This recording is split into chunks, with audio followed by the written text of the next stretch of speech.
여호와는 위대하시니 지극히 찬양할 것이요 모든 신들보다 경외할 것이며 만국의 모든 신들은 우상들이지만 여호와께서는 하늘을 지으셨음이로다.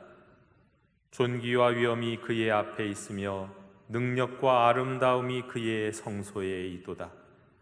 하나님은 영이시니 예배하는 자가 영과 진리로 예배할지니라. 아멘.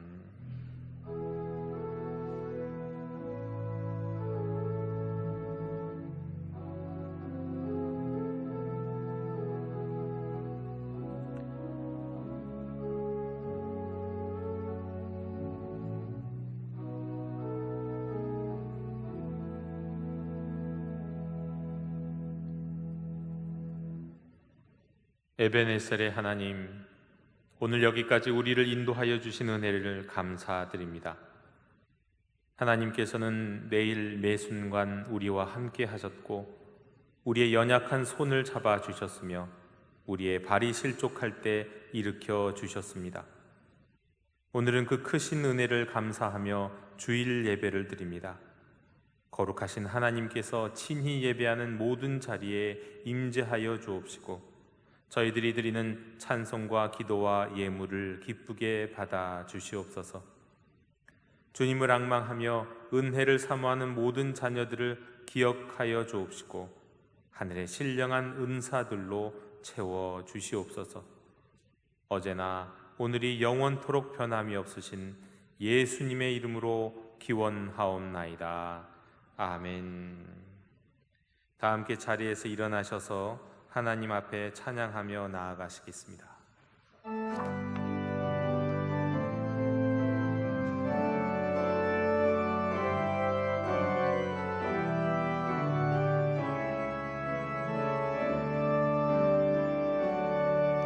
오늘 이곳에 계신 성령님, 우리에게 말씀하시고 우릴 가르치소서. 닫힌 우리 맘 열어주시고 주의 빛으로 밝혀 우릴 인도하소서. 주님보다 앞서지 않고 주님의 말씀 기다리니 주님 손에 우릴 드립니다. 사랑으로 인도하소서.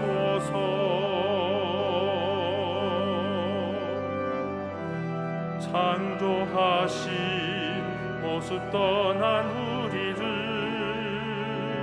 예수님과 함께 빚으소서.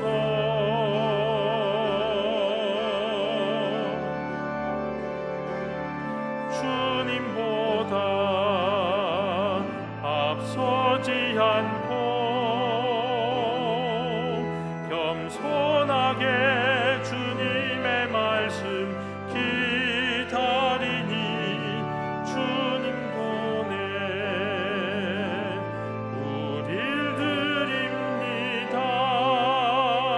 사랑으로 인도하소서. 사랑으로 말씀하소서.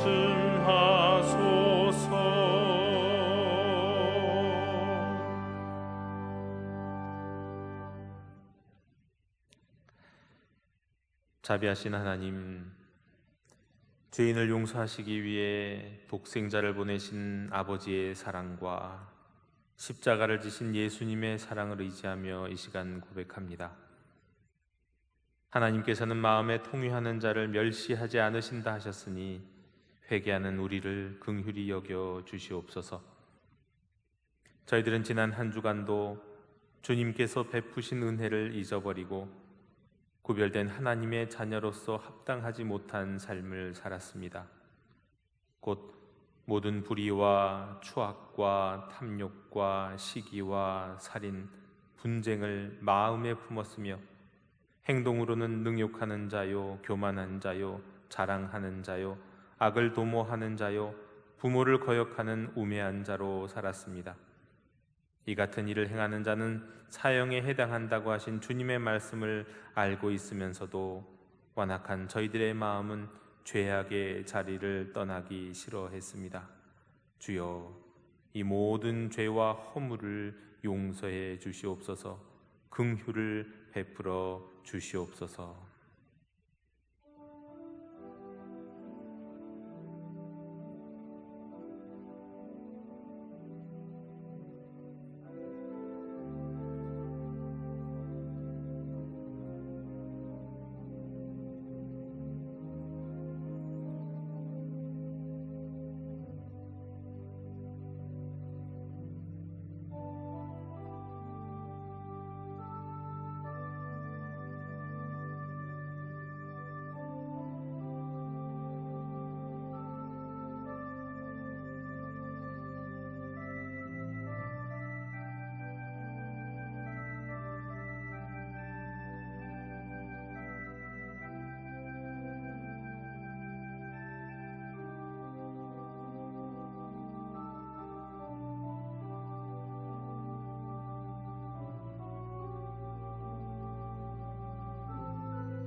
여호와는 긍휼이 많으시고 은혜로우시며 노하기를 더디하시고 인자하심이 풍부하시도다. 자주 경책하지 아니하시며 노를 영원히 품지 아니하시리로다. 아멘. 나는 전능하신 아버지 하나님 천지의 창조주를 믿습니다. 나는 그의 유일하신 아들 우리 주 예수 그리스도를 믿습니다.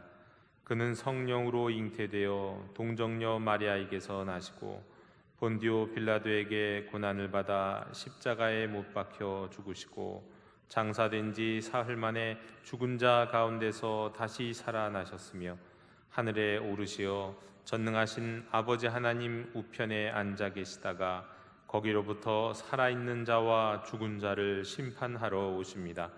나는 성령을 믿으며 거룩한 공교회와 성도의 교제와 죄를 용서받는 것과 몸의 부활과 영생을 믿습니다. 아멘.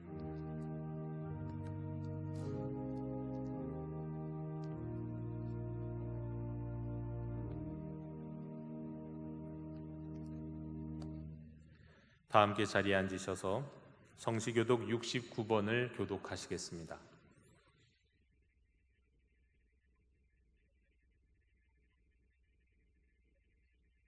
너희는 눈을 높이 들어 누가 이 모든 것을 창조하였나 보라. 그들의 모든 이름을 부르시나니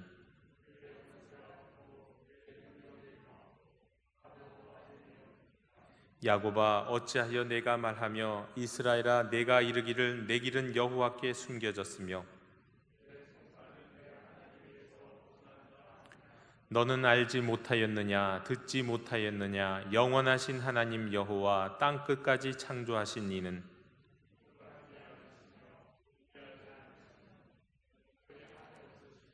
피곤한 자에게는 능력을 주시며 무능한 자에게는 힘을 더하시나니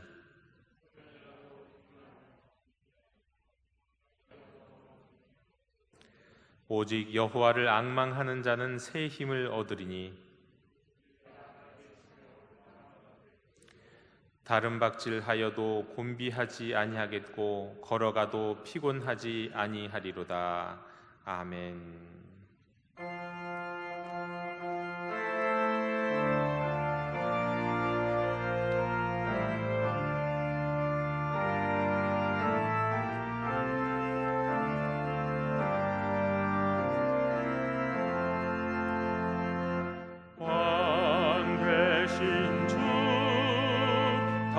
찬양하여라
사랑과 은혜가 충만하신 여호와 하나님, 긴 장마와 태풍 가운데 불구하고 오곡백과를 허락하시어 저희들의 마음과 입술에 감사와 찬양을 허락하신 하나님께 감사와 영광을 돌립니다. 코로나19와 긴 장마 그리고 태풍을 주신 하나님께 감사를 드립니다. 이것들을 통해서 저희 인간의 연약함을 깨닫게 하시고 언제나 하나님의 은혜가 없으면 살 수 없음을 깨닫게 하심에 감사와 찬송을 올립니다. 모든 것이 하나님의 은혜였으며 매 순간 선하신 손길로 여기까지 인도하신 에베네셀의 하나님께 감사와 영광과 존귀를 돌립니다. 은혜 가운데 인도하심에도 불구하고 지난 한 주간의 삶에서는 물질로 또 자녀와 건강으로 성공의 마음을 온통 빼앗겼음을 고백합니다. 욕심으로 세상의 것들을 내려놓지 못하고 하나님보다 더 사랑했음을 고백하오니 용서하여 주시옵소서. 십자가 보혈로 깨끗하게 씻어 주시옵소서. 돌이키기를 간절히 원하시는 하나님 사랑에 회개와 순종으로 반응하게 하여 주시옵소서. 저희들의 죄를 회개할 때마다 용서하시는 하나님의 은혜를 날마다 누리며 하나님께 즐거이 나아가게 하여 주시옵소서. 하나님의 은혜와 사랑만이 저희들의 심령과 인생을 소생시킬 줄 믿습니다. 예배의 감격이 날마다 저희들의 삶 곳곳에서 벅차오르게 하여 주시옵소서. 피할 길을 찾아 헤매지 말고 피할 길이신 주님 앞에 엎드리게 하여 주시옵소서. 얼마 남지 않는 금년도 저희들의 계획은 내려놓고 전심으로 하나님께서 보여주시는 대로만 반응하며 살게 하여 주시옵소서. 오직 기도와 오직 말씀으로 거룩한 백성이 되어 하나님의 역사가 이루어지는 축복의 통로가 되게 하여 주시옵소서. 하나님의 온전한 뜻을 깨닫고 주님 앞에 저희 자신을 내려놓을 수 있게 도와주시옵소서. 그리하여 저희 뜻과 욕심이 아니라 오직 하나님의 뜻이 저희 삶과 저희에 속한 영도 공동체 가운데 이루어지기를 간절히 기도드립니다. 10월 한 달간 영화보 온라인 성경학교와 3주간 온라인 가정예배 세미나 등이 계획되어 진행되고 있습니다. 다음 세대를 양육하는 일에 교회와 가정이 연합하여 온전한 믿음을 가진 하나님의 백성으로 세워가는 일에 최선을 다하게 하여 주시옵소서. 코로나19가 아직도 전 세계적으로 창궐하고 있습니다. 3,700여만 명의 감염 확진자들에게 하나님의 은혜와 치유와 회복의 역사를 허락하여 주시옵소서. 또한 110만 명 가까이 희생자들이 있습니다. 그 유족들에게도 하나님 위로와 평안을 허락하여 주시옵소서. 교회 연로하신 어른들 주님 붙드시오. 여호와 라파의 치유의 손길로 함께 하시어 코로나19와 같은 질병의 어려움을 당치 않도록 인도하여 주시옵소서. 박경은 목사님께서 말씀을 대언하실 때 성령님께서 인도하시어 저의 영성이 회복되며 그 말씀이 옥토에 뿌려져 삶 속에서 열매 맺도록 인도하여 주시옵소서.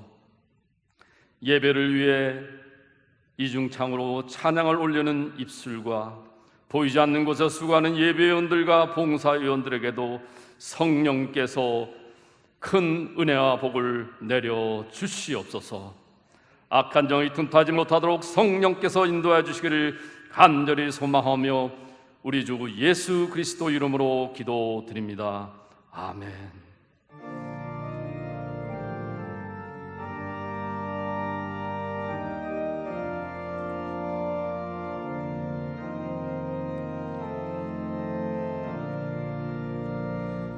하나님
마시고 악에서 구원하소서.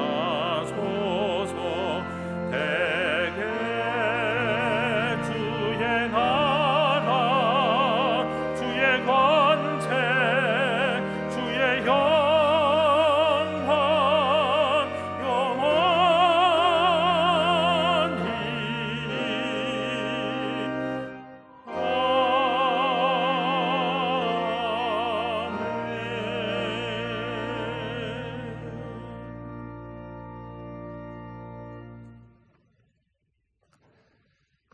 공동체 소식을 전해드리겠습니다. 우리 온라인 영상 예배로 계속해서 예배가 진행되고 있습니다. 오는 다음 주부터는 어떤 살짝 변화가 있을 수도 있겠다는 기대를 한번 하고 있습니다. 교회에서 결정이 되면 여러분들께 다시 소상하게 안내를 드리도록 하겠습니다. 11월 15일 주일은 성례 주일입니다. 입교 세례를 원하시는 교우분들은 세례 교육을 미리 받으셔야 합니다. 오늘까지 접수를 해 주셔야겠습니다. 입교 자격은 유아 세례 교인으로 만 15세 이상 되신 분, 그리고 세례 받기 원하시는 분 신청해 주시면 되겠습니다. 다음 주일부터 오후 1시에 양육실 또는 온라인으로 교육이 진행이 됩니다.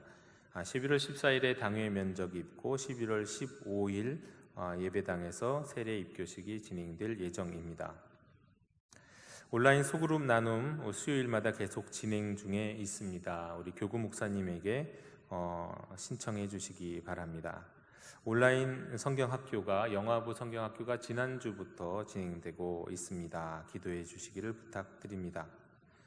지난주 수요일에 지난주간 수요일에 우리 온라인 가정 예배 첫 번째 세미나가 열렸습니다. 그리고 오는 목요일에 지난주 목요일이고 오는 목요일에 두 번째 시간이 열릴 예정입니다. 이번 주 오실 강사님은 우리 이영진 목사님이신데 우리 그리스도인으로서 기독 부모, 우리 그리스도인 부모로서 살아가는 은혜에 대해서 특별히 부모님들에게 많은 위로를 주실 말씀을 전할 것 같습니다. 이 시간 없으시더라도 꼭 시간 내서 여러분 바쁜 과정 속에서도 온라인으로 꼭 이 자리에 참여해 주셨으면 좋겠습니다. 교구별로 문고리 신방이 계속해서 진행되고 있습니다. 이번 주에 성경 통독하신 분은 우리 전부님 권사님, 안정화 권사님, 연미정 집사님, 그리고 박예준 학생입니다. 축하합니다. 우리 오는 토요일 우리 이교구 16세 이창용 집사님, 신창숙 권사님의 장녀 하나 양이 우리 강대한 군과 함께 결혼을 합니다. 정확한 시간은 10월 17일 오전 11시고 마리아 주 스퀘어에서 결혼 예식이 있겠습니다. 여러분 기도해 주시면 감사하겠습니다. 이상으로 우리 교회 소식을 모두 전해드렸습니다. 이제 다 함께 자리에서 일어나셔서 말씀을 위한 찬송을 부르시겠습니다.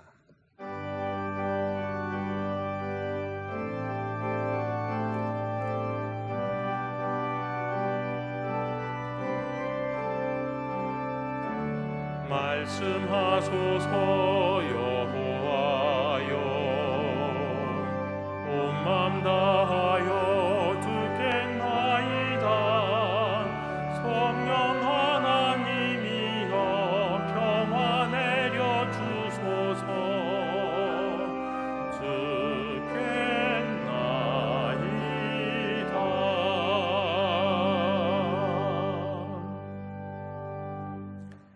오늘 우리에게 주시는 하나님의 말씀은 디모데후서 4장 9절로 22절의 말씀입니다. 하나님의 말씀을 경청하십시오. 너는 어서 속히 내게로 오라. 대만은 이 세상을 사랑하여 나를 버리고 데살로니가로 갔고, 그레스게는 갈라디아로, 디도는 달마디아로 갔고, 누가만 나와 함께 있느니라. 내가 올 때에 마가를 데리고 오라. 그가 나의 일에 유익하니라. 두기고는 에베소로 보내었노라. 내가 올 때에 내가 드로아 가보의 집에 둔 겉옷을 가지고 오고, 또 책은 특별히 가죽 종이에 쓴 것을 가져오라. 구리세공업자 알렉산더가 내게 해를 많이 입혔음에 주께서 그 행한 대로 그에게 갚으시리니 너도 그를 주의하라. 그가 우리 말을 심히 대적하였느니라. 내가 처음 변명할 때에 나와 함께한 자가 하나도 없고 다 나를 버렸으나 그들에게 허물을 돌리지 않기를 원하노라. 주께서 내 곁에 서서 나에게 힘을 주심은 나로 말미암아 선포된 말씀이 온전히 전파되어 모든 이방인이 듣게 하려 하심이니 내가 사자의 입에서 건짐을 받았느니라. 주께서 나를 모든 악한 일에서 건져내시고 또 그의 천국에 들어가도록 구원하시리니 그에게 영광이 세세 무궁토록 있을지어다. 아멘. 브리스가와 아굴라와 및 오네시보로의 집에 문안하라. 에라스도는 고린도에 머물러 있고 드로비모는 병들어서 밀루도에 두었노니 너는 겨울 전에 어서 오라. 우블로와 부데와 리노와 글라우디아와 모든 형제가 다 내게 문안하느니라. 나는 주께서 내 심령에 함께 계시기를 바라노니 은혜가 너희와 함께 있을지어다. 아멘. 자리에 앉으시겠습니다.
아멘. 우리 평화 인사를 나누시겠습니다. 주님의 평화를 빕니다. 네. 디모데는 1세기 교회의 지도자입니다. 우리는 보통 디모데 하면 그가 그 어머니 유니게와 또 할머니 로이스로부터 어려서부터 잘 양육받은 유대인의 교육을 잘 받은 사람, 또 바울이 내 연소함을 업신여기는 교인이 없도록 목회를 잘하라, 이런 이제 권면을 했기 때문에 어리고 젊은 디모데를 생각합니다만, 디모데는 1세기의 아주 중요한 교회의 지도자였습니다. 그는 이제 후에 에베소 교회의 감독이 되었고, 또 전설에 따르면은 그는 에베소에서 이 에베소 여신을 바라보면서 그건 우상에 불과하다는 이야기를 그 에베소 사람들에게 한 이유 때문에 흥분한 군중들, 흥분한 에베소 사람들이 그를 쳐서 죽였다. 그래서 순교하게 되었다 하고 하는 그런 전설이 남아있는 사람입니다. 우리가 디모데에 대해서 이제 좀 더 자세하게 이제 우리 성경에 나와 있는 것들을 살펴보면 사도 바울이 쓴 6개의 서신의 공동 발신인으로 언급이 되고 있습니다. 로마서에서는 또 이 로마 교인들을 향해서 이 디모데가 이렇게 인사한다라는 언급이 되어 있고 하니 이 정도면 거의 준 성경의 저자다라고 이야기할 수도 있을 겁니다. 게다가 오늘 읽은 이 디모데 전후서는 바울이 이제 그에게 개인적으로 보내는 목회는 이렇게 해야 한다라는 목회 권면이 이 성경으로 된 사례이기 때문에 이것 또한 아주 대단한 일이다라고 하겠습니다. 이 디모데가 이제 이런 사람이 된 이유, 그 까닭을 생각해 보면 아마 이럴 겁니다. 그는 이제 바울보다 연배가 한참은 아래였겠지만 바울과 많은 사역을 함께하면서 바울의 깊은 신뢰를 얻게 되었기 때문일 것입니다. 바울이 디모데를 성경 여기저기서 이제 칭할 때 부를 때 이렇게 부르거든요. 내 사랑하고 신실한 아들이다. 나와 뜻을 같이 한 자다. 나의 동역자고 하나님의 일꾼이고 그리스도 예수의 종이고, 심지어는 디모데를 향해서 너 하나님의 사람아 이렇게 부를 정도였으니 이 디모데가 어떤 사람이었을까, 얼마나 신뢰를 받은 사람이었을까 우리는 알 수 있겠습니다. 정말이지 어려서부터 양육도 잘 받고 또 동료건 멘토인 이 바울로부터도 인정을 받고, 그리고 그 이후에도 사역 역시 아주 신실하게 하다가 복음을 전하는 과정 속에서 순교했던 모범적인 그리스도인요 목회자였다, 교회 지도자였다, 또 교회의 어른이었다, 이렇게 말씀드릴 수 있겠습니다. 그 디모데의 이름에는 흔히들 보통 두 가지 의미를 이야기하고 있습니다. 이제 디모데는 헬라어로는 티모데오스입니다. 데오스는 하나님이고요. 이 티모를 이제 어떻게 번역하느냐에 따라 다른데, 일단은 대개 하나님을 경외함이라는 의미가 담겨 있다고 합니다. 하나님을 경외하다. 원래 히브리어에서 하나님을 경외하다는 말은 많지만 이 헬라어에서 하나님을 경외하다, 이 경외하다에 쓰인 이 헬라어의 단어에는 어떤 의미가 있냐면 어떤 것에 큰 가치를 둔다, 그런 의미가 있습니다. 가치를 부여한다, 가치를 둔다. 그러니까 본래 이 하나님을 경외한다라고 하는 히브리어를 헬라어에서는 경외한다는 것을 가치를 둔다, 이렇게 이제 이해를 한 것이죠. 그러니까 이것을 통해 우리가 이제 알 수 있는 것이, 경외한다는 게 뭔가, 두려워한다는 이렇게 생각하는데, 그런 의미도 물론 있지만 하나님께 그가 가진 가장 큰 최고의 가치를 하나님께 두는 게 하나님을 경외하는 것이구나 하는 것을 우리가 알 수 있겠습니다. 또 이 이름의 의미에서 우리가 또 알 수 있는 거는요, 이 디모데가 분명히 어머니는 유대인이고 아버지는 그리스인이라 어려서 할례를 받지는 않았지만 그 어려서부터 십계명과 율법을 어려서부터 배운 이 유대인이구나 하는 것도 우리가 알 수 있겠습니다. 그리고 이 디모데의 또 다른 이름의 의미가 있는데요, 이 하나님의 사랑을 받은 이라는 의미도 있습니다. 우리는 예수님이 세례를 받으실 때에 이는 내 사랑하는 아들이요 내 기뻐하는 자라는 하늘의 음성이 들린 것을 알고 있습니다. 디모데도 그런 의미를 담고 있다는 거죠. 그 이름 속에. 그러니까 디모데의 이름 속에는요, 디모데라는 이름 속에는 하나님을 경외함, 하나님의 사랑을 받음, 이게 함께 있는 거죠. 그러니까 정말 디모데 인생 자체가요 하나님을 경외하는 인생이었고 그래서 하나님의 사랑을 받은 것인지 뭐 어떤지 또 하나님의 사랑을 받는 인생이었던 겁니다. 또 이 이름을 잘 묵상하면 여러 가지 묵상이 가능합니다. 하나님을 경외하기에 하나님을 사랑을 받는 거구나. 그렇다면 우리가 정말 하나님의 사랑을 받으려면 어떻게 해야 되는가? 내 인생의 모든 가치, 최고의 가치를 하나님께 두는 자는 정말 하늘로부터 하나님으로부터 다함 없는 사랑을 받는 자가 되지 않을까, 이런 생각도 할 수 있고요.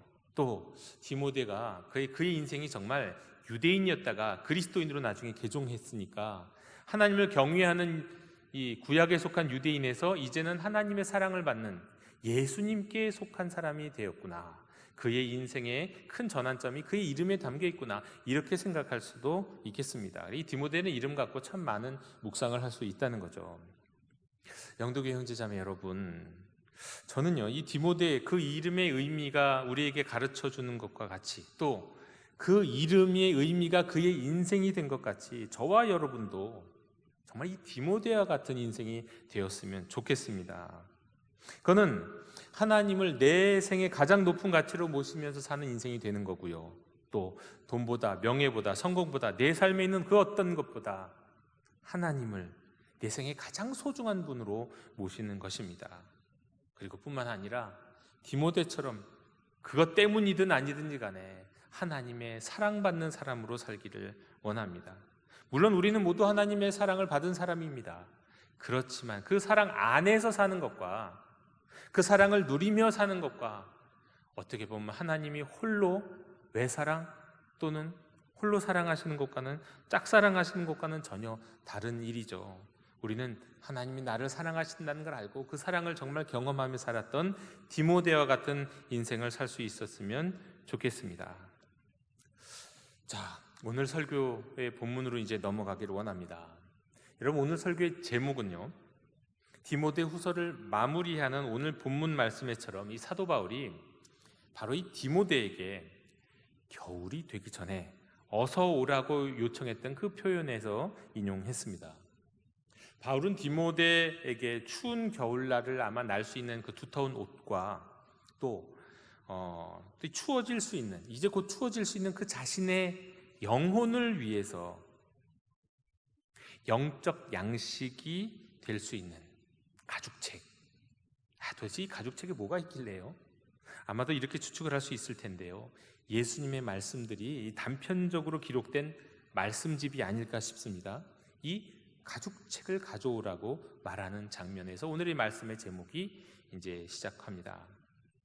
당시 디모데에게 이 목회 서신을 쓰고 있는 바울이 있었던 곳은 로마의 감옥이었습니다. 정말 로마의 일반적인 감옥이었을 수도 있고, 아니면 당시에는 이 가택연금과 같은 방식을 통해서 말하자면 이제 구속 전에 재판을 받기 전에 그렇게 이제 관대하게 대하는 경우도 있었기 때문에 이게 가택연금 상태였을 수도 있는데요. 어찌되었든 간에 이 바울에게 이제 곧 겨울이 다가오는데 필요했던 것은 두터운 옷과, 그리고 또 차가워질 수 있는 또 영혼의 겨울을 날 수 있기 위해서 꼭 필요한 주님의 말씀이었다고 할 수 있겠습니다. 지금 바울은 겨울 앞에서 디모데에게 요청하고 있는 거죠. 겨울. 자, 그렇다면 겨울. 그렇다면 이 서신이 쓰여진 시기는 언제입니까? 가을일 겁니다. 실제로 지금 우리가 살고 있는 이 10월도 계절적으로 가을입니다.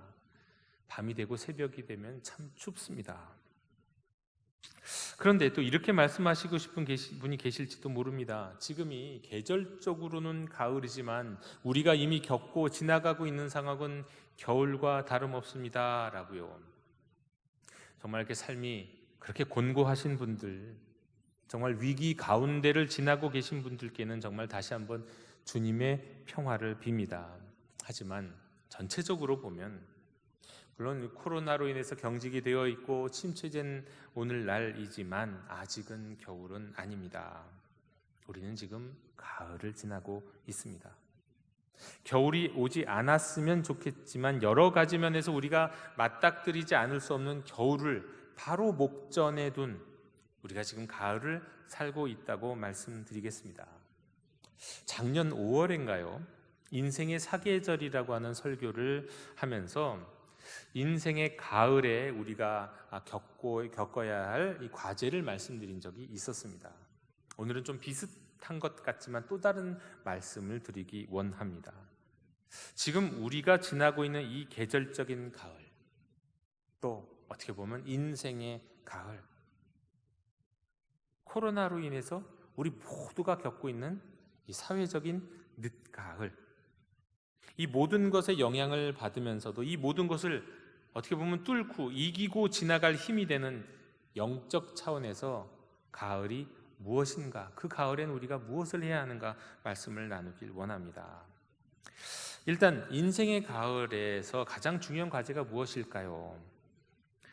제가 저에게 있어서는 영적인 스승이라고 제가 여기는 분 가운데 한 분, 임영수 목사님이라고 계신데, 그 임영수 목사님이 쓰신 책 인생의 사계절에서 임영수 목사님은 이 인생의 가을을 어떤 계절이라고 말씀하시냐면 새로운 적응의 계절이라고 말씀하시면서 이 시기에는 철저히 현실적이 되어야 한다, 이렇게 말씀합니다. 그러니까 자기의 현실을 있는 그대로 받아들이고 자기 능력의 한계를 겸허하게 인정해야 하는 계절이라는 거죠. 이 가을은 여름도 아니고요, 또 인생의 가을도 이 청년의 계절도 이제는 아닙니다. 때문에 혹시 인생을 허황된 꿈 속에서 살아왔다면 그 허황된 꿈 빨리 벗어버리고 현실을 볼 수 있어야 한다는 겁니다. 자기 능력의 한계를 겸허하게 인정하고 이제 다가올 시간에 대해서 이제 다시 한번 책임적인 선택을 해야 하는데 그것을 잘 준비해야 하는 시기, 그리고 선택해야 하는 시기가 인생의 가을이라고 말씀합니다. 그런데 여러분, 이건 비단 인생의 가을에만 맞닥뜨려야 하는 그런 과제가 아닙니다. 젊은 사람도, 또 가을이 이미 지난 겨울에 계신 분들도 여전히 우리가 지금 살아가고 있는 이 현실은 겨울 앞에 가을과도 같기 때문에 우리가 현실을 다시 한번 제대로 봐야 할 필요가 있습니다. 많은 분들이 아직도 현실을 직면하지 않고 외면하면서 또 반대로 현실에 안주하면서 사는 경우가 많습니다. 그런데 그 현실을 직시하고 직면하는 이 시기, 이 계절적인 의미에서 인생의 가을 또는 사회적 가을, 이 코로나라고 하는 이 가을을 우리가 만약에 그냥 지나가 버리게 되면요, 다시는 그런 기회가 없거나 회복할 수 없는 상황에 이르를 수 있습니다. 우리는 지금 무엇보다도 이 코로나 때문에 온 국민이 일종의 사회적 가을을 맞이하고 있습니다. 이런 가을에는 두 가지 의미가 있는 것 같아요. 추석이나 이런 것들이 갖고 있는 어떤 열매를 거두는 의미의 가을이 있고요, 겨울을 준비하는 가을인데 우리는 지금 겨울을 준비하는 그런 가을을 보내고 있는 겁니다. 연령고화를 막론하고 모두가 말이죠. 때문에 인생의 가을에 감당해야 할 과제가 이 전 국민이 함께 겪고 있는 사회적 가을로 인해서 모두의 과제가 돼버린 겁니다. 중장년도, 젊은이도, 사회도, 교회도 가을입니다. 그래서 우리는 이 현실을 직면해야 됩니다. 이런 시기에는 그냥 꿈, 또 막연한 믿음이라는 말을 아무 때나 갖다 붙여서는 안 됩니다. 무조건 하면 된다라고 하는 적극적 사고방식도 다시 점검해야 됩니다. 어떻게 보면 헤어나와야 합니다. 허황된 꿈에서 어서 깨어나서 자신의 능력을 정직하게 바라보고는 차근차근 현실을 챙길 수가 있어야 됩니다. 그리고 그 현실에 기반해서 하나님이 주시는 지혜 가운데 새로운 선택을 해야 할 시기인 겁니다. 청년들은 이 당장의 직업과 자신의 미래와 관련해서, 또 결혼과 관련해서도 현실에 직면해야 돼요. 사업하시는 분들은 당장 사업을 버텨야 하는 건지, 정리하고 기다려야 하는 건지, 새로운 것을 시작해야 하는 것인지를, 노년에 계신 분들도 역시 더 깊은 계절 겨울이 다가오기 전에 다시 한번 지금의 현실을 바라보고 하나님이 주시는 지혜 안에서 뭔가 새로운 선택을 내려야 하는 시기인 겁니다. 교회도 그렇습니다. 저는 목회자로서 정말 여러 가지 현실에 직면하면서 고민하고 있습니다. 여러분, 일단 우리 교회 현실 어떻습니까? 어떨까요? 어제 제가 본 한 기사와 그 기사를 분석한 한 신학 교수님의 예상에 따르면 혹시 잘 돼서 우리가 연말에 완전한 대면 예배가 회복된다고 가정할 때, 가정입니다만, 그걸 가정한다 하더라도 전년 대비 우리 2019년 말 기준으로 볼 때 출석 교인 수가 20%에서 30%는 감소할 것이다 예상합니다. 우리 교회만의 얘기가 아니라 전국의 모든 한국 교회, 모든 교회적으로 이렇게 예상이 된다는 거예요. 그래서 전 교회적으로 대한민국의 교인들 가운데 예배에 출석하는 교인의 수가 100만 명은 줄어들 것이라고 예상되고 있습니다.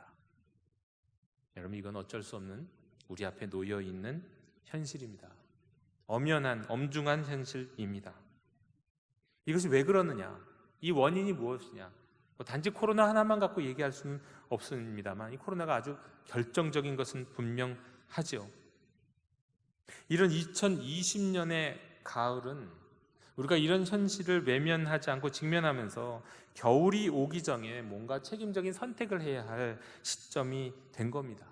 우리 모든 성도님들도 이것을 위해서 우리 교회가 어떤 선택을 하고 준비를 해야 할는지 여러분 이것을 위해서 기도해 주시기를 부탁드립니다. 또 이명수 목사님이 이 인생의 사계절이라는 책에선 인생의 가을에 해야 할 과제에 대해서도 이런 얘기를 했습니다. 이 인생의 가을에는 더 깊이 있고 단순하게 살아가야 할 시기다. 이 시기는, 그리고 무엇보다도 이 시기는 영적으로 자기를 부인하는 계절이 되어야 한다. 다른 말로 영적 주도권을 하나님께 양도하는 것을 익히고 믿음의 깊은 경지로 나가야 하는 시기라고 말씀합니다. 이것이 단지 인생의 가을에 선 분들에게만 필요한 것일까요? 아니죠. 오늘날 우리가 사회적 가을을 지나고 있는 우리 교회와 모든 그리스도인들에게 이 또한 너무도 중요한 과제입니다. 제가 어찌어찌 하다 보니까 지난 3주간 동안 설교를 했는데 그 설교가 시리즈 설교가 돼버렸습니다. 결국은 기도고, 결국은 성경이고, 결국은 거룩이라는 말씀으로 말씀을 드렸는데 처음부터 그렇게 기획했던 건 아니었습니다. 지난주에는 이제 거룩에 대한 말씀을 드리면서 이 거룩으로 들어가는 과정에 대해 말씀을 드렸습니다. 모세 이야기를 통해서요. 모세가 하나님의 임재를 상징하는 하나님의 임재가 있었던 그 떨기나무 앞에 나아가는 과정에서 일어난 사건이 거룩해지는 일종의 원리라고 말씀드렸죠. 먼저 그는 부름을 받습니다. 그리고 다음으로 그 부름 앞에서 하나님 앞에서 하나님의 임재 앞에서 자신의 신을 벗습니다. 그 신을 벗는 게 뭐라고 말씀드렸습니까? 신발을 벗는 것, 자신의 권리를 양도하는 것이라고 말씀을 드렸죠. 다시 말해서 거룩이라고 하는 건요, 자기를 부인하는 것이고요, 나를 부르시는 하나님의 앞에서 내 인생의 주도권, 내가 내 것이라고, 이건 내 권리라고 생각했던 이 주도권을 양도하는 것이 거룩해지는 것이라고 말씀을 드렸습니다. 그뿐만이 아니었죠. 기도와 성경 읽기의 본질, 그리스도인다운 기도, 그리스도인다운 성경 읽기, 그리스도인만이 하는 기도요, 그리스도인만이 하는 성경 읽기의 본질이 어떤 것이냐면 기도하는 가운데서, 성경 읽는 가운데서 하나님이 주도하시도록 하라. 나 자신이 아니라 하나님의 영인 성령님이 나를 주관하시도록 내어드리는 과정이 기도요, 성경 읽기의 과정이라고 말씀을 드렸습니다. 우리는 더 많이 기도하면서 더 많이 우리의 주도권을 우리 안에 계신 예수님의 영, 성령님께 양도해 드려야 합니다. 우리는 성경 읽을 때 더 많이 읽어야지, 더 많이 알아야지 노력할 것이 아니라 더 많이 하나님의 영, 성령께서 오히려 나를 읽으시도록, 그 성령 안에서 말씀을 통해 내가 읽혀지도록 해야 한다고 말씀을 드렸습니다. 또 성경에 대한 나의 생각과 고집을 나누기보다 다른 이를 통해서, 다른 이의 입술을 통해서 그 말씀이 어떻게 읽혀진지를 듣고 경청하면서 그 음성 속에서 내가 성령께서 내게 주시는 음성을 들을 수 있어야 한다 말씀을 드렸죠. 결국 이 가을에 우리 모두는 더욱더 하나님께 우리의 계획과 우리의 판단과 우리의 권리를 포기하면서 내 인생의 주도권을 하나님께 양도할 수 있어야 한다는 겁니다. 코로나로 인해서 사회적 가을을 지내고 있는 우리 모두가 그렇게 되어야 한다는 거죠. 그리고 지난해 인생의 사계절 선교에서 살짝 말씀드린 바 있는 내용인데요, 이 가을에, 이 신앙의 가을에 이 인생의 가을에, 이 사회적 가을에 우리 그리스도인들에게 반드시 다다라야 할, 감당해야 할, 맞닥뜨려야 할, 그리고 이르러야 할 영적인 과제가 있습니다. 한마디로 말씀드리면 이것을 결합적 신앙이라고 말씀을 드릴 수 있습니다. 영어로는요, conjunctive faith예요. conjunctive가 접속사거든요. 접속사. 접속하고 결합하는 신앙입니다. 지금 우리에게, 이 가을을 지나고 있는 우리에게 겨울이 오기 전에 우리가 이르러야 할 믿음의 단계가 바로 이 결합적 신앙의 단계라는 겁니다. 이건 제임스 파울러라고 하는 신학자가 청년의 때를 넘어서 이제 중년의 시기에는 이것을 완수해야 한다, 이 정도, 이 단계에 이르러야 한다고 우리에게 제시했던 단계인데요, 실제로는 이 단계에 이르는 신앙인이 그렇게 많지는 않다고 합니다. 중년기에 이르기 전 청년기에는요, 가족, 사회 공동체로부터 자기 자신이 이제 구별하는 이 개별화하고 또 사회의 문제, 자기의 신앙적인 문제를 비판적으로 성찰하는 신앙의 단계에 이르를 필요가 있습니다. 생각이 많아지고 늘 그냥 당연히 그렇게 생각했던 것들을 다시 한번 돌이켜보는 단계가 필요한 거죠. 이게 개별적 반성적 신앙의 단계입니다. 이를 통해서 이제 이전 단계의 어떤 문자적이고 그냥 신화적인 신앙의 단계가 아니라 또 그냥 가르쳐줬기 때문에 모두가 다 그냥 그렇게 생각하니까 나도 따라간다고 하는 인습적 신앙의 단계를 이제 그 단계를 통해 벗어나게 되는데요. 이제 비판적이 개별적이고 이 반성적 신앙 단계가 갖고 있는 부작용이 하나가 있습니다. 갈등이 많아진다는 거예요. 개인 안에서 또 그런 단계에 이른 공동체 안에 갈등이 많아집니다. 서로가 옳다고 생각하는 옳음이 많아져 버려요. 그리고 그 신앙 갈등이 생길 뿐만 아니라 그게 하나 이념화돼 버리는 경향들이 아주 강해집니다. 그래서 인생의 가을 중년기에 이르러선 이런 개별적이고 비판적 성찰의 신앙 단계를 넘어서 결합적 신앙의 단계에 접어들 수 있어야 하는 겁니다. 그런데 현실은 많은 경우 이 결합적 신앙 단계는 물론이고 인생의 여름에 이루어야 할 과제인 이 개별적 반성의 신앙 단계도 경험하지 못하는 경우가 참 많습니다. 그리고 이게 뒤늦게 이루어지면요, 제때가 아니라 그 나이대에, 그 인생의 계절에 이루어지지 않고 그 시기에 맞닥뜨리지 않고 이것이 계속 지체가 되면은 그게 나중에 문제가 되는 거예요. 뒤늦은 신앙의 혼란을 겪는 겁니다. 마치 청소년기에는 사춘기를 겪어야 되는데 청소년기의 사춘기를 겪지 않은 사람이 뒤늦게 늦은 사춘기가 오면 이게 더 심각하다고 그러잖아요. 그런 것과 마찬가지입니다. 저는 어느 날 문득 팬데믹 이전과 그 한복판에서 오늘날 한국 교회를 이 비판의 돈마 위에 올려놓은 몇몇 교회와 또 한국 교회 안에서 또 그리스도인들 사이에서 일어나고 있는 일들을 찬찬히 살펴보면서 그 안에서 일어나고 있는 아주 심각한 이념적이고 아주 당파적인 모습을 보면서 이게 이 개별적 반성적 신앙 단계에서 일어나는 특징이거나 아니면 청년기와 심지어 장년기와 노년기에도 그 단계를 경험하지 못하고 이게 너무 뒤늦게 일어나고 있는 모습이라는 것을 알게 됐습니다. 많은 그리스도인들이요, 요즘 인터넷을 통해서 이전에는 잘 접하지 못했던 정보들, 어마어마한 정보들을 듣고 있습니다. 팩트 체크도 잘 안 돼요. 그런데 그 정보들이 막 순식간에 확산되고요, 그것을 듣고 보고 살고 있습니다. 또 많은 성도들이 유튜브나 인터넷 사이트에서 인공지능 때문에 선택된, 자신이 한번 이것을 보기 시작하면 계속 그것과 관련된 내용들이 선택되니까요, 그런 인공지능에서 선택된 편향된 정보를 더욱 많이 들으면서 확증 편향에 빠져 살고 있습니다. 때문에 자신의 생각과 비슷한 사람들의 글과 말은 너무 쉽게 무비판적으로 받아들이고 동조하고요, 생각이 다른 사람들에 대해서는 그 다름을 인정하지 않으려 하면서 아주 매도하고 혐오하는 상황이 되어버렸습니다. 이런 그리스도인들의 모습이 코로나로 인해서 여실히 드러난 게 이게 우리의 영적인 현실 중에 하나이고 문제이고 우리가 넘어서야 할 과제가 되어버렸습니다. 여러분, 한국교회 이 전 교회적으로 뿐만이 아니라 실은 어떠한 형태든지 안팎에서 갈등을 경험한 개교회, 한 교회 안에서도 이런 일들이 일어나는 걸 볼 수 있습니다.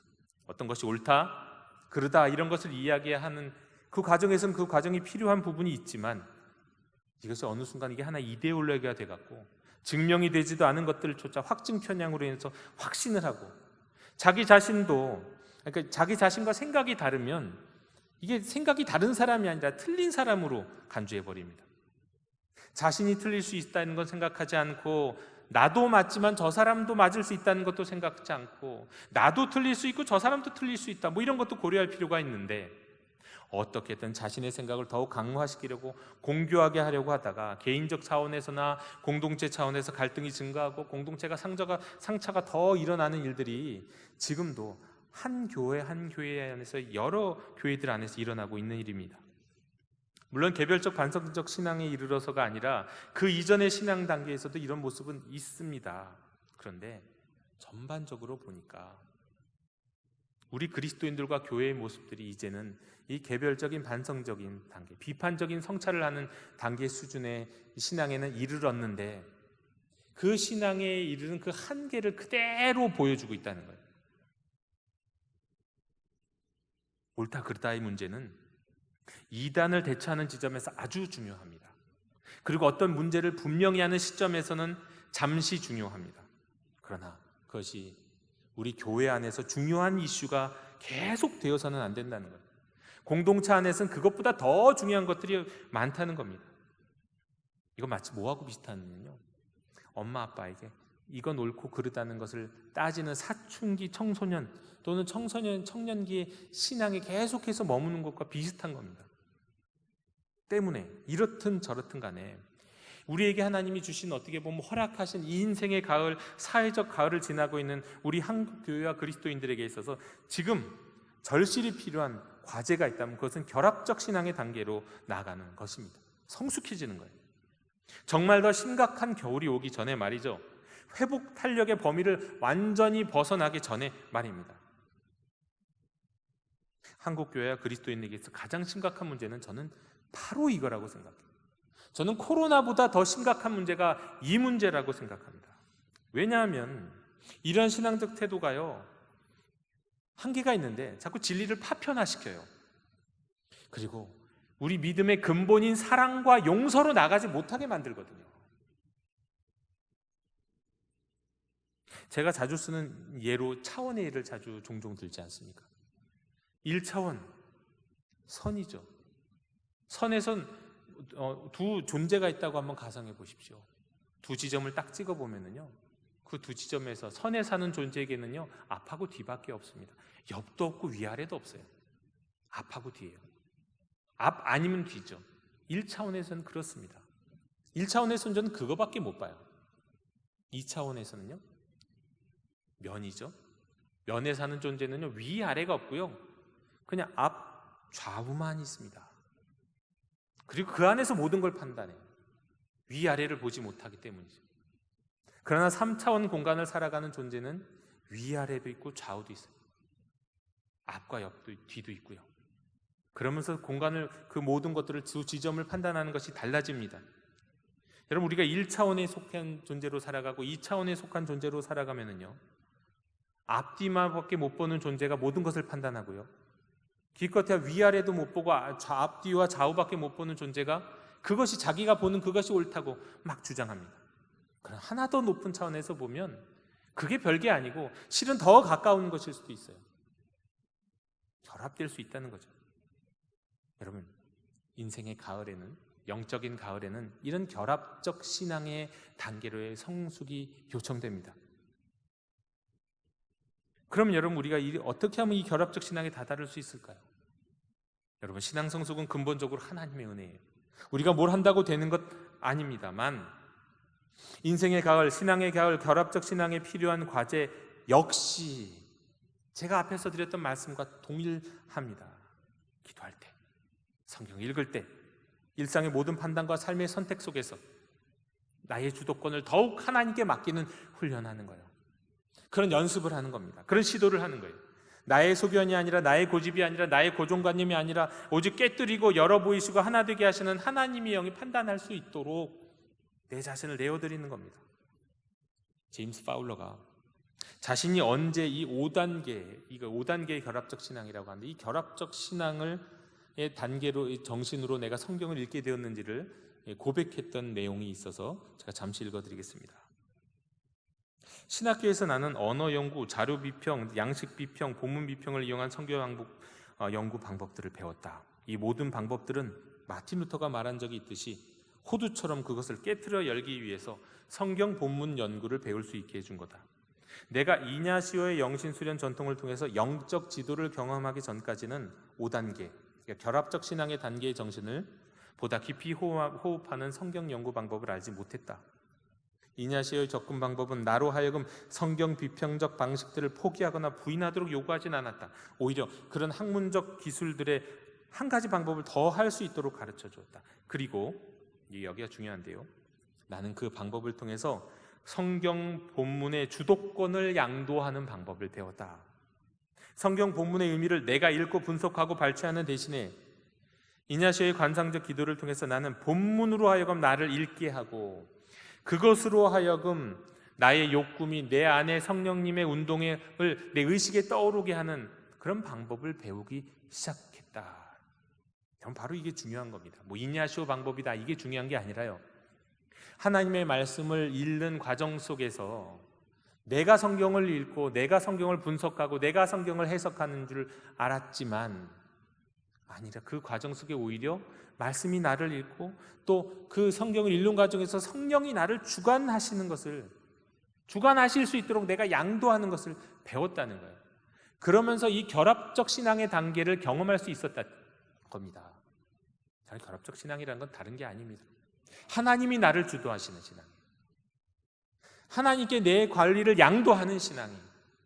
지금 우리가 내가 옳다, 내 소견이 옳다, 좌네 우네 이렇대 저러네, 이런 판단을 하고 서로가 비판을 하고 있는 것들이 지금 교회 안에, 그리스도인들 안에서 너무도 팽배한 시기가 되었는데 이게 코로나보다 더 심한 위기라는 겁니다.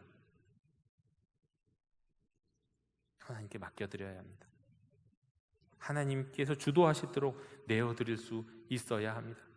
성령께서 내 주도권을 갖고 나의 주도권을 성령에게 양도할 수 있는 훈련을 해야 하는 겁니다. 이게 기도고요, 이게 그리스도인의 성경 읽기인 것이죠. 오늘 우리가 지나고 있는 이 가을은요, 겨울 오기 전에 하나님이 주시는 일종의 선물입니다. 기도하면서, 성경을 읽으면서, 일상 가운데 이 거룩함에 힘쓰면서 더욱 하나님이 우리를 주도하시도록 우리의 주권이라고 생각하는 것들을 하나님께 더욱 양보해 드리고 우리의 자아와 고집과 이념과 갈등을 벗어버리도록 초대하시는 하나님의 선물이 바로 이 가을입니다. 여러분, 겨울이 오기 전에 속히 우리의 신앙이 더욱 성숙할 수 있도록 성령님께 빌고 의지할 수 있는 저와 여러분 되시기를 주님의 이름으로 축원합니다. 기도하겠습니다. 주님, 이 가을이 인생의 가을이요, 사회적 가을이, 영적인 가을이 되어서 우리의 신앙이 보다 성숙한 결합적 신앙의 단계에 이르도록 인도해 주시옵소서. 성령님, 우리 안에 있는 날선 비판과 누구에게 대한 미움이 하나님께 우리의 주도권을 드리지 못하는 증거라면 지금 이 순간 우리의 신을 벗고 주님 앞에 우리의 주도권을 양도하기 원하오니 저희를 인도하여 주옵시고 인생의 가을, 사회적 가을에 영적 과제를 이루어서 언젠가 불어닥칠 겨울을 준비할 수 있는 성숙한 주님의 자녀들이 되게 해 주시옵소서. 특별히 기도할 때와 성경을 읽을 때에 주님, 저희를 주장하여 주시옵소서. 예수님 이름으로 기도하옵나이다. 아멘. 이 시간 응답의 찬송을 부르시면서 주님께 봉헌하시겠습니다.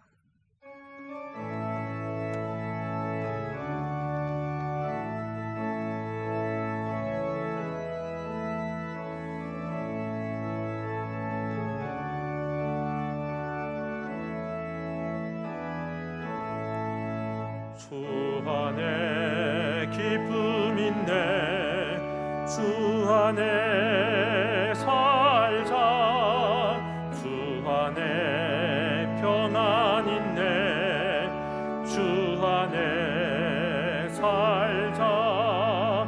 불안이 연기처럼 숨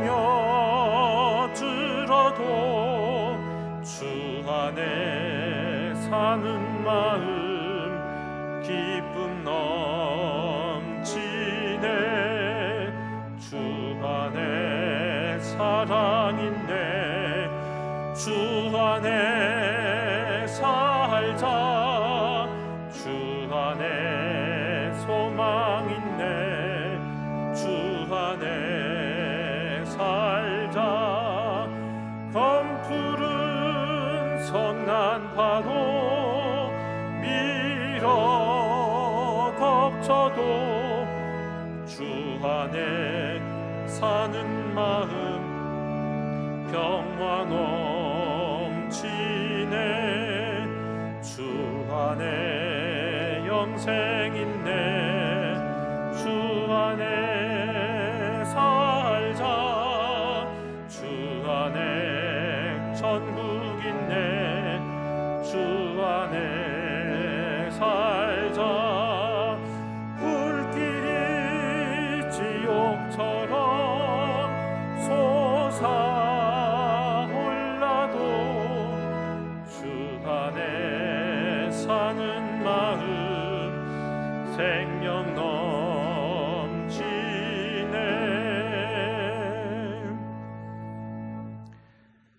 주님, 이 시간 주님께 정성껏 구별한 예물을 드립니다. 받아 주시옵소서.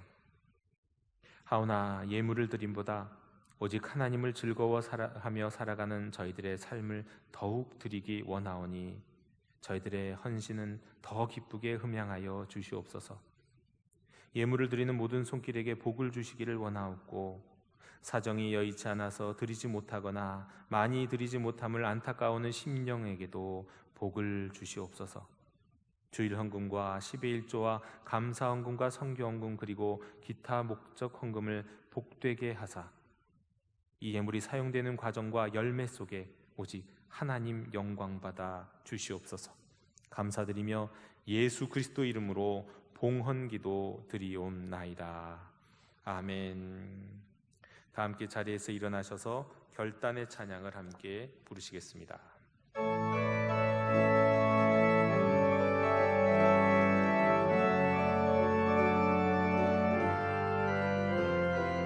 교회여 일어나라. 주께서 부르시니 두려움과 실패 내려놓고 교회여 일어나라. 교회여 일어나라. 주께서 보내시니 우릴 부르신 삶의 자리에서 교회여 일어나라. 우린 세상의 빛 하나님의 편지 주의 교회를 통해 세상이 주를 버리라. 일어나라. 아버지 사랑으로 아버지 능력으로 서로 하나 되어 그 빛을 비추라. 노래하라. 아버지의 사랑을 아버지의 크심을 이 삶의 노래로 주님을 나타내라. 일어나라. 일어나라. 일어나라.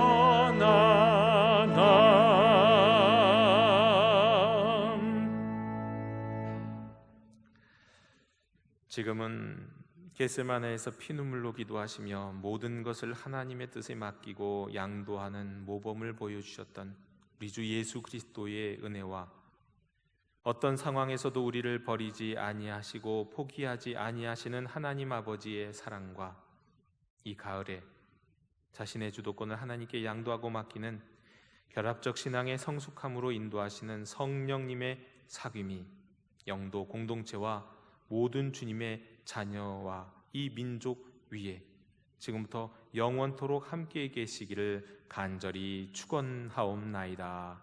아멘.